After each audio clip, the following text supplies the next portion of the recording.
When you were growing up, you were sold an overlay by society, a pretend reality that sits over the top of actual reality, and the overlay that you were sold is the fantasy that there is such a thing as a relationship with no contrast. So that you can understand what I mean when I say contrast, let's define it. It's one of the integral elements of this time-space reality. Contrast is the existence and the perception of polarities, such as positive and negative, wanted and unwanted, dark and light, pain and pleasure. The lie that you were sold is that it is possible to find a relationship, any relationship, that will not come with negatives, unwanted elements, and downsides. In fact, you are led to believe that the right relationship for you is right because it's a relationship that has no contrast, in that it is only positive and that it only feels good. Instead of just hearing me say that right now, I want you to stop for a moment and really think about it. Try to recognize this overlay within your own expectations and within your own quest to find the right relationship.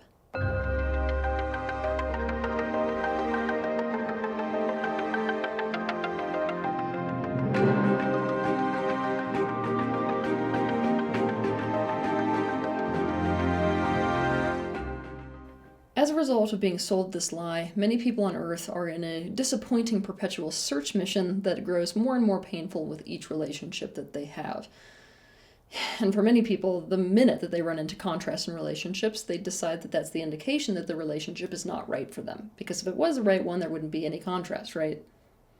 Or that if they run into contrast, the other person shouldn't be the way they are and therefore needs to change. Overlays are very, very dangerous because they are essentially a game of pretend. They prevent you from living an empowered life, and they're one of the biggest problems when it comes to relationships. If you want to understand more about this, by the way, you can watch my video titled Overlay, What Prevents You from Having a Real Relationship. So what's the truth? Buckle your seatbelt. There's no such thing as a relationship without contrast. Every person and every relationship comes with contrast. This means every single person and every single relationship will have upsides and downsides, positives and negatives, benefits and drawbacks, wanted elements and unwanted elements. Essentially, the same thing is true of relationships that is true about life itself. In case you want to learn more about that, you can watch my video titled The Biggest Lie the Self-Help/Spiritual Industry Sells You. While dismantling an overlay is painful, this truth about relationships doesn't mean that you should sink into doom and think that this means that you have to settle for what you don't want in a relationship.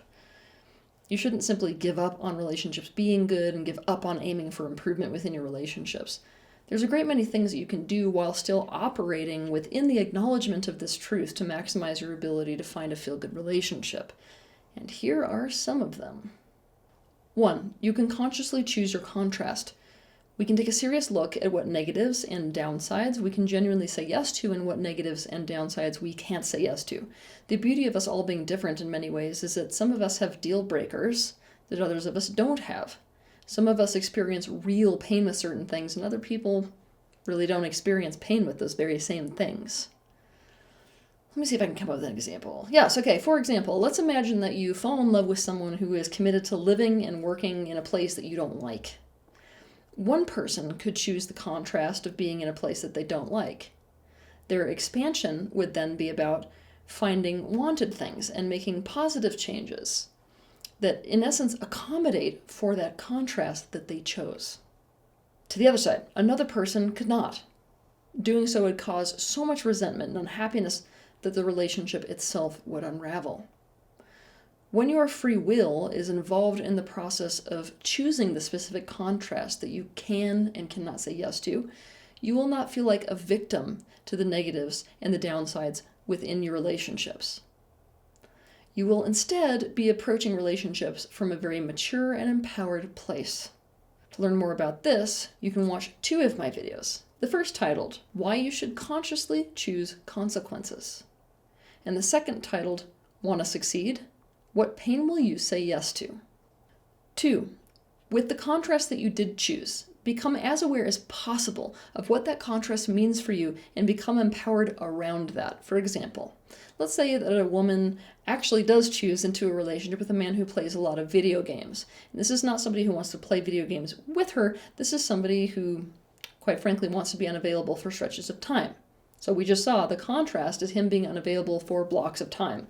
Becoming empowered around that might look like filling up that time with other interests, or establishing a relationship with somebody else who is available. Or maybe potentially her asking him to take action to create quality time for them both so that there's more security and more of an emotional tolerance for autonomy, etc. The goal here is to get on top of and ahead of the contrast that you choose. Accepting the contrast doesn't mean passively succumbing to it and just letting it be the way it is.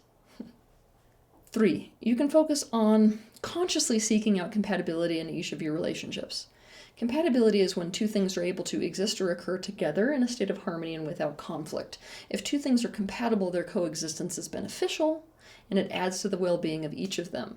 Whereas incompatibility is when two things cannot exist or occur together without creating conflict or without being a detriment to one or both of them.